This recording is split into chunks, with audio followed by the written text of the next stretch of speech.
കണ്ണൂർ തളിപ്പറമ്പിൽ തീപിടുത്തം. തളിപ്പറമ്പിലെ ബസ് സ്റ്റാൻഡിന് സമീപമുള്ള KV കോംപ്ലക്സിലെ കടകൾക്കാണ് തീപിടിച്ചത്. ഇപ്പോൾ വിവരങ്ങളുമായി സന്തോഷം ഞങ്ങളുടെ പ്രതിനിധി ചേരുകയാണ്. സന്തോഷം, എന്താണ് സംഭവിച്ചത്?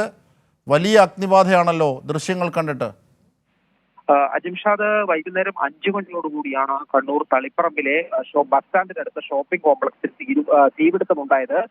തീപിടുത്തത്തിൽ നിരവധി കടകൾ കത്തി നശിച്ചിട്ടുണ്ട്. കണ്ണൂരിൽ നിന്നും തളിപ്പറമ്പിൽ നിന്നുള്ള ഫയർ എഞ്ചിനുകൾ തീ അണക്കാൻ ശ്രമിക്കുകയാണ്. ഇതുവരെ തീ പൂർണ്ണമായും അണക്കാൻ സാധിച്ചിട്ടില്ല.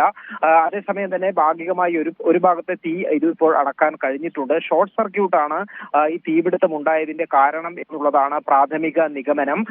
നിരവധി ആളുകളുള്ള അല്ലെങ്കിൽ ബസ് സ്റ്റാൻഡിനോട് ചേർന്ന് കിടക്കുന്ന ഷോപ്പിംഗ് കോംപ്ലക്സ് ആണിത്.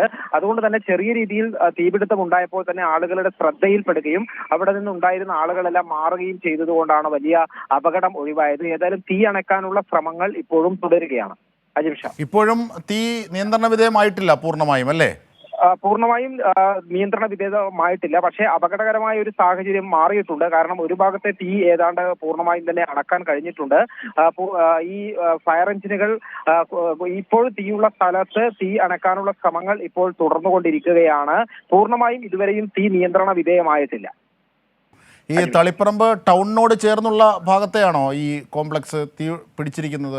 അതായത് തളിപ്പറമ്പ് ബസ് സ്റ്റാൻഡിനോട് ചേർന്ന് ഉള്ള ഒരു ഷോപ്പിംഗ് കോംപ്ലക്സ് ആണിത്. തളിപ്പറമ്പിൽ നിരവധി ആളുകൾ വന്നു പോകുന്ന, പ്രത്യേകിച്ചും വൈകുന്നേരം സമയം കൂടിയായതുകൊണ്ട് നല്ല തിരക്ക് കൂടി അനുഭവപ്പെടുന്ന ഒരു സമയം കൂടിയായിരുന്നു. ഈ ഷോപ്പിംഗ് കോംപ്ലക്സിനകത്ത് ഫാൻസി കടകൾ, അതോടൊപ്പം തന്നെ ഈ നിരവധി കടകൾ, പല വ്യത്യസ്ത തരത്തിലുള്ള കടകളുണ്ട്.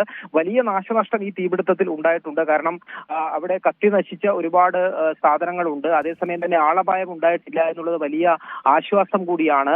തളിപ്പറമ്പിന്റെ ബസ് സ്റ്റാൻഡിനോട് ചേർന്ന് കിടക്കുന്ന ഷോപ്പിംഗ് കോംപ്ലക്സിൽ തന്നെയാണ് തീപിടുത്തം ഉണ്ടായത്. തീപിടുത്തം ഇപ്പോൾ നിയന്ത്രണ വിധേയമാക്കാനുള്ള ശ്രമങ്ങളാണ് തുടരുന്നത്.